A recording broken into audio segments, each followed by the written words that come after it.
كلمات الله التامات من غضبه وعقابه ومن شر عباده ومن همزات الشياطين وأن يحضرون. نعوذ بالله الذي يمسك السماء أن تقع على الأرض إلا بإذنه من شر ما خلق وزرع ومن شر الشيطان وشركه. أعوذ بالله السميع العليم من الشيطان الرجيم. بسم الله الرحمن الرحيم. إن الحمد لله نحمده ونستعينه ونستهديه. من يهده الله فهو المهتدي ومن يضلل فلن تجد له وليا مرشدا. نشهد أن لا إله إلا الله ولي الصالحين ونشهد أن محمدا عبده ورسوله. اللهم صل وسلم على المبعوث رحمة للعالمين محمد بن عبد الله وعلى آله وصحبه وسلم. اللهم الحمنا رشدنا ومراشد أمورنا ونعوذ بك من شرور أنفسنا وسيئات أعمالنا. ربنا اتم لنا نورنا واغفر لنا إنك على كل شيء قدير. Chers frères et sœurs, Allah subhanahu wa ta'ala nous dit dans le Saint-Coran, Bismillahir Rahmanir Rahim, wa zakir fa inna zikra tanfa'ul mu'minin. Rappelez, car le rappel est utile aux croyants sincères. En effet, nous sommes aujourd'hui un grand jour, un jour extrêmement important.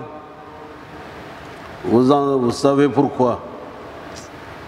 Et depuis quelques jours, il y en a qui ont déjà commencé à préparer ce jour, qui est doublement méritoire, plein d'enseignements et plein de profits.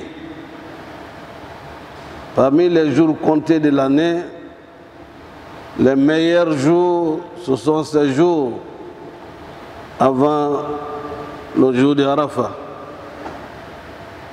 Et ces jours sont les jours au cours desquels il faut multiplier les actes d'adoration, de prière, d'invocation, de supplication et de demande de doléances au Seigneur du monde, Allah. Udu'uni astajib lakum. Appelez-moi, je vais répondre à votre appel. Et imaginez-vous un chef d'État ou un directeur général ou quelqu'un qui a une position qui vous demande, demandez-moi ce que vous voulez. Je vais répondre à votre appel. Celui qui a besoin de santé, qui demande la santé. Celui qui veut la foi et qui veut rentrer au paradis, qu'il me demande ce qu'il veut. Celui qui veut avoir la science, le savoir, la connaissance, je vais lui offrir ce qu'il demande. Celui qui veut des enfants vertueux, pieux, qu'il me demande que je lui donne ce qu'il a demandé.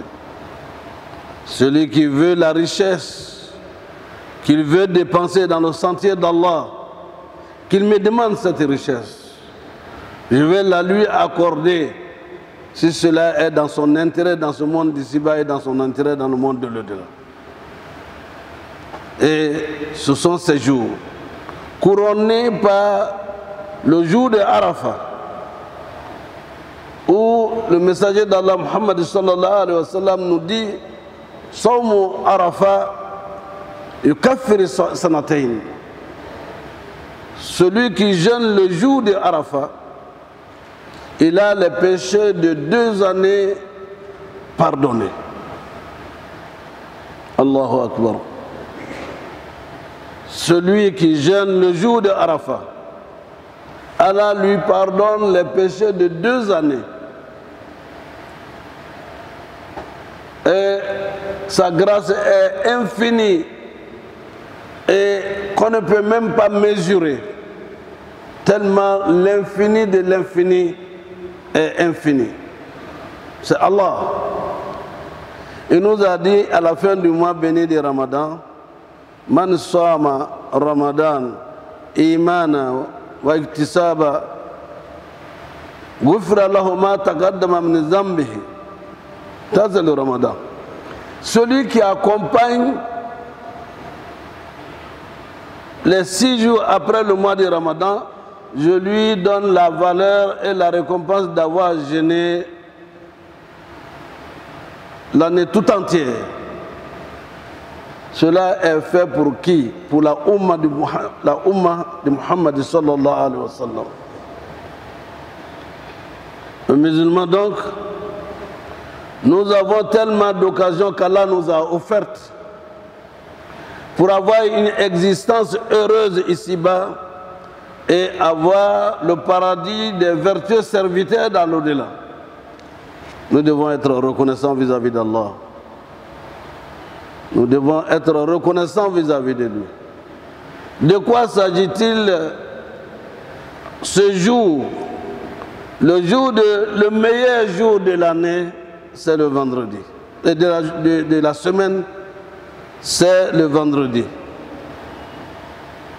Le meilleur mois, c'est le mois béni du Ramadan. Le meilleur jour de l'année, c'est le jour de Arafat. Et nous sommes réunis ici en notre Arafat. Nos parents sont à Arafat présentement, avec les dossiers de chacun de nous, pour demander à Allah, mes frères sont dans des difficultés, Allah exauce leurs vœux et leur accorde mes bénédictions et accorde leur le bonheur qu'ils ont souhaité. Chacun présente ses vœux à Allah, son dossier à Allah. Allah nous donne encore cette opportunité chez nous ici, depuis hier ou depuis une semaine. Et aujourd'hui est le moment le plus élevé de tendre la main à Allah, de l'invoquer, de lui demander ce que nous souhaitons pour nous-mêmes, pour nos épouses, pour nos enfants, pour nos familles, pour notre pays, pour nos pays africains, pour tous les musulmans du monde. Nous devons demander à Allah, Udu'ni astajib lakum. Le Seigneur, quand il promet,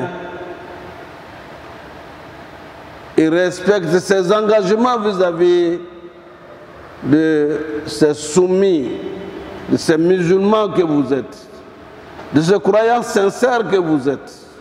Allah nous demande, ce jour, il dit en tous les jours et particulièrement aujourd'hui, appelez-moi, je vais répondre à votre appel. Notre monde, nous savons ce qu'il est devenu. Avec toutes les inondations qu'on connaît, avec les feux de brousse que nous connaissons, avec les comportements délétères que nous connaissons dans les rues et sur les Facebook, avec ces guerres inutiles que nous voyons à travers le monde, en Afrique et ailleurs, Allah nous dit, Wala takunu kalladhina nasullah fansahum anfusahum. Et il nous dit encore, Faman arada an dhikri, fa inna lahum ma'ishatan danka. Il nous dit, celui qui donne dos à mon appel, je lui rends la vie difficile. Qui peut se demander si la vie d'aujourd'hui est comme celle il y a de cela 40 ans ou 20 ans?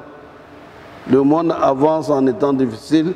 Parce qu'Allah nous l'a dit, il dit, celui qui donne dos à mon appel, celui qui donne dos au Coran, celui qui donne dos aux enseignements que le prophète nous a laissés, sallallahu alayhi wa sallam, je vais leur rendre la vie difficile. La vie est-elle facile aujourd'hui? Les amis d'aujourd'hui deviennent des ennemis demain. La politique. Et nous sommes, même nous assistons, mariage homme avec homme, mariage entre femmes et femmes, tout cela a été connu dans l'histoire humaine. Mais Dieu les a punis de la plus sévère des punitions. Mais nous, il nous demande de nous repentir et de venir avec lui avec un repentir sincère pour qu'il efface nos péchés, parce qu'il veut que la Oumma du prophète Mohammed sallallahu alayhi wa sallam entre au paradis des vertueux serviteurs. Le Seigneur demande, lorsqu'on dit le rappel est utile aux croyants sincères. Nous prenons l'exemple de Sayyidina Ibrahim alayhi salam ou à la Nabiyina Muhammad sallallahu alayhi wa sallam. Cet exemple a été une fois répété et nous le répéterons toujours pour en tirer les leçons de vie. Sayyidina Ibrahim, combien d'épreuves il a traversé. Son pays où il était, tout le monde était adorateur de fétiches. Lui-même, son père, fabriquait les fétiches, les idoles et les statuettes. Et comme il a refusé de suivre ce que les gens faisaient, et le clou, qu'est-ce qu'ils ont dit? Ce petit-là ne veut pas être comme nous. La solution, il va attirer les gens vers une nouvelle religion. On va le tuer.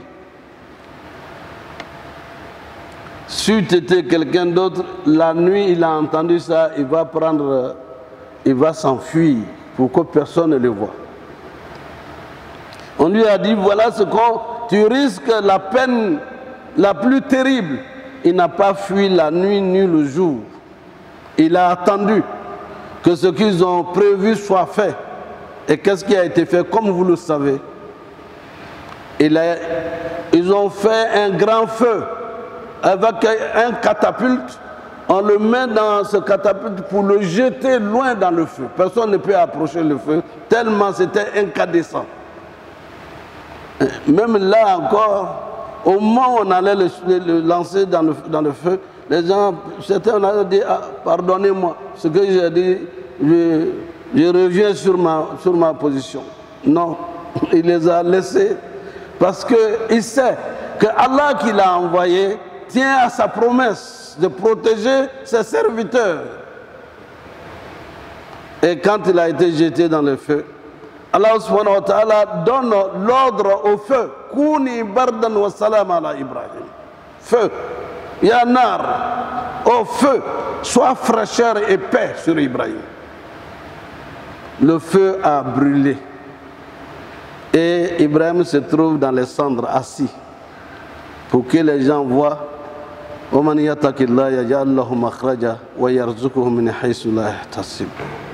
Qu'est-ce qu'il a dit en descendant dans le feu? Il dit Hasbunallah wa ni'mal wakil. Je me confie à Allah. Il est le meilleur secours. Allah l'a secouru. Le feu a fini de brûler, il est assis dans les cendres. Qui aurait imaginé ainsi quel miracle? Mais ce n'est pas un miracle d'un devin, d'un prestidigitateur. C'est le miracle d'Allah. Un miracle d'un prophète fait par Allah. C'est une situation qu'on ne peut pas imiter. Celui qui veut faire autant n'a qu'à aller s'asseoir dans le feu pour voir si le feu va brûler du matin jusqu'au soir. Et le voir assis dans les cendres. On ne peut pas imiter. Comme on ne peut pas imiter le Coran. Le miracle d'Allah, qui est le miracle du Coran, on ne peut pas l'imiter. Depuis 1440 et quelques ans, le Coran et la personne n'a pu l'imiter. C'est un défi à la pensée universelle, un défi à toutes sortes de philosophies qui foisonnent le monde. Tout le monde, lorsqu'on attaque le Coran, on voit le résultat qui s'ensuit. Ça a été le cas de Sayyidina Ibrahim. Il va être obligé de quitter là avec son épouse pour partir. À 83 ans, 90 ans, il n'a pas d'enfant. C'est une épreuve qu'un ami de Dieu soit là, il n'a pas d'enfant, il pense à la postérité. Et c'est là que les bénédictions, les prières que nous enseigne le Cheikh Youssouf sont importantes à apprendre quand on cherche un enfant. Pas n'importe quel enfant. ربنا هب لنا من أزواجنا وذرياتنا قرة أعين واجعلنا للمتقين إماما. Rabbi habli minas salihin. Donne-moi un enfant vertueux. Ne dis pas seulement donne-moi un enfant. Sinon tu auras tout ce que tu n'as pas encore imaginé, sorte d'enfants existe aujourd'hui. Mais Sayyidina Ibrahim a souhaité avoir habli minas salihin. Allah, donne-moi un enfant qui soit parmi les vertueux serviteurs. Allah. Il lui a donné cet enfant. Cet enfant et sa mère, il va les laisser auprès de la Kaaba. Et son épouse lui demande, tu me laisses à qui? Une fois. Il lui demande, tu nous laisses à qui? 2 fois, 3 fois. Et la femme elle-même lui demande, tu nous laisses, nous confier à Allah. Ah, tu as trouvé la réponse à ta propre question. Tu nous confies à Allah.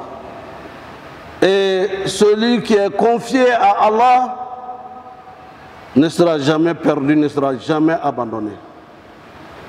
La confiance dans la famille, la foi dans la famille, la soumission à Allah. Le seul fils qu'ils ont eu, Sayyidina Ibrahim vient révéler, j'ai vu en songe que Dieu me demande d'immoler mon fils. Oh, ce n'est pas un enfant, il était déjà un enfant d'un certain âge, qui raisonnait, qui peut dire à son père, mais ton rêve, c'est pour m'égorger. Ah là, ben, ce vieux, il rêve, hein. Ce serait dit comme ça aujourd'hui. Mais plutôt, lui, il croit, parce que les rêves des messagers, c'est un message concret. Il s'en ouvre à son épouse pour dire, voilà ce que j'ai vu en rêve. La femme lui dit, fais ce que Allah te demande. Moi, je serai du nombre des patients. Il en a encore parlé à son fils pour lui dire, mon fils, moi j'ai vu en songe, en rêve que je suis en train de t'immoler. Le fils, le dialogue est tellement affable et plein d'amour et de respect. Ya Bunayya. Il n'a pas dit mon fils ou bien, il n'a pas dit Ismaël, tu sais ce que j'ai vu la nuit? Je dois t'égorger. Non. Il dit Ya Bunayya. Oh cher fils, j'ai vu un rêve que je t'égorge en sacrifice. Et le fils va répondre Ya Abati. En arabe, c'est l'utf, c'est dans la douceur. Il dit à son père, oh cher père, fais ce que Allah te demande de faire. Tu me trouveras parmi les patients, endurants. Jusqu'à ce qu'il a donné son accord, la mère a donné son accord dans la soumission à Allah. Nous sommes d'accord. Il est là pour immoler l'enfant. Avec toute la conviction réunie, le Satan va essayer de le distraire. C'est pourquoi vous voyez les 3 stations de lapidation. Et le Satan lapidé n'aura jamais l'impact sur un cœur sincère dédié à Allah. Et ainsi, lorsqu'il décida, et avec le couteau tranchant, il mit le couteau à la gorge de l'enfant. Et qu'est-ce que le Seigneur du monde va lui accorder? Il va dépêcher du paradis un bélier. Et au moment où Sayyidina Ibrahim ouvre les yeux, après avoir immolé, qu'il trouve? L'ange a écarté l'enfant et c'est plutôt le bélier qu'il a immolé. Les soucis sont immolés. Les craintes sont immolées. La peur est immolée. Plus jamais de sacrifice humain pour un être, quelle que soit sa grandeur. Et c'est en cela que notre religion est extraordinaire. Et ces leçons, nous devons les tirer pour nous-mêmes.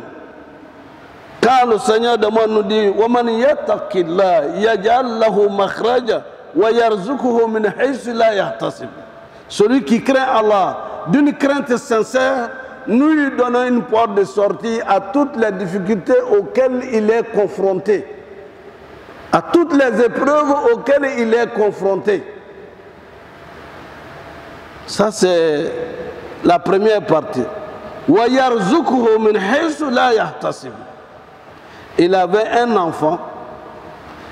Il a montré à Allah sa sincérité dans la foi et la famille.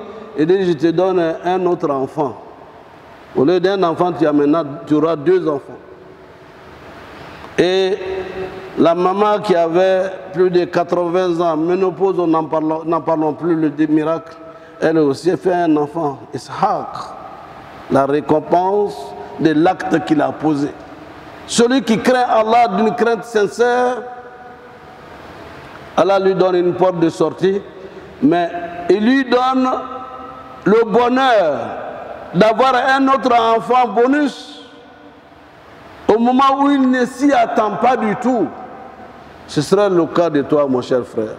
Ma soeur, ne désespère jamais de quoi que ce soit. Ni de tes enfants, ni de ton mari, ni de tes avoirs, mon frère.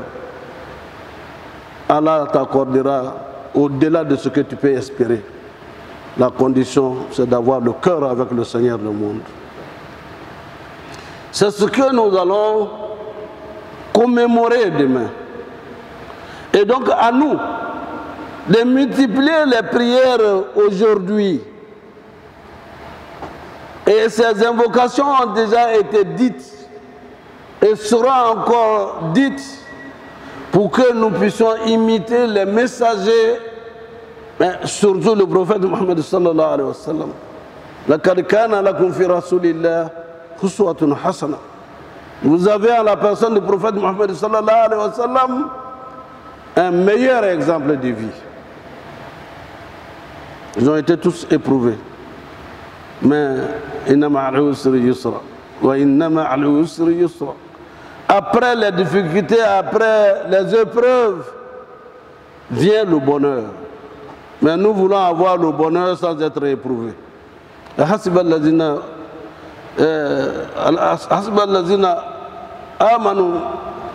subhanahu wa ta'ala, le verset va venir, Inch'Allah. Les gens croient-ils qu'il suffit de dire nous sommes musulmans, nous sommes croyants sans être éprouvés? Nous avons éprouvé ceux d'avant vous. L'exemple de Sayyidina Ibrahim est là. L'exemple du prophète Mohammed sallallahu alayhi wa sallam est devant nous et entre nos mains. Et ainsi nous avons éprouvé ceux d'avant vous. Et ainsi également vous serez éprouvés. Mais si la croyance est au top, rien ne peut faire changer le cours de votre vie. Je m'interpelle vous-même.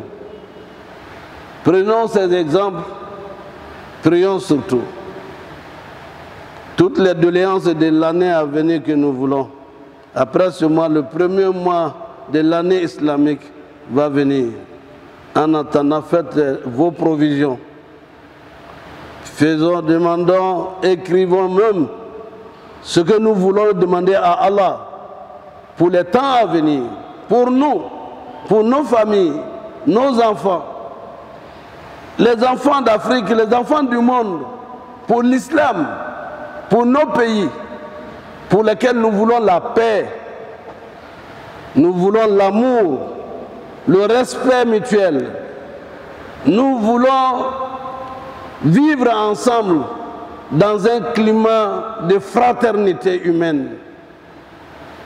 Et que la foi soit une lumière dans notre cœur. Et que cette foi rayonne autour de nous. Que nous soyons des exemples comme le prophète l'a été, sallallahu alayhi wa sallam, pour les autres. Qu'Allah nous guide dans le droit chemin. Qu'il nous guide dans le chemin de ceux qui l'ont comblé de ses bienfaits. أقول قولي هذا واستغفر الله لي ولكم ولسائر المسلمين من كل ذنب فاستغفروه إنه هو الغفور الرحيم.